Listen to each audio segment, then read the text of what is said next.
Toshkent davlat agrar universitetida yangi bino ochilibdi deyishyapti va bu oddiy bino emas ekan. Shunaqami? Keling unda o'zimiz kirib ko'ramiz. Kamera biz bilan.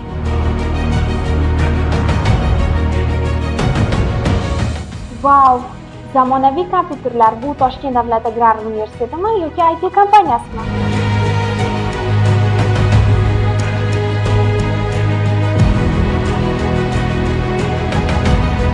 O'quv xonalari zamonaviy, qulay sharoitlarga ega. Talabalar bu yerda zerikishmaydi.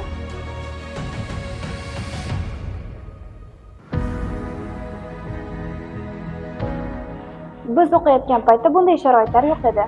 To'g'risini aytsam, bu yerda o'qishga yana qaytgim kelyapti. Eshitishimcha bu faqat boshlanish ekan. Yana yangi binolar ham qurilmoqda.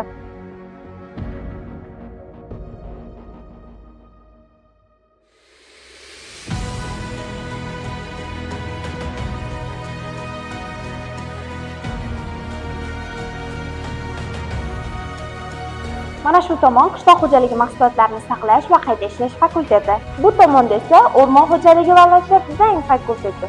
Mana shunday maskanda o'qigan odam daraxt bilan gaplashsa ham ilmiy asosda gaplashadi.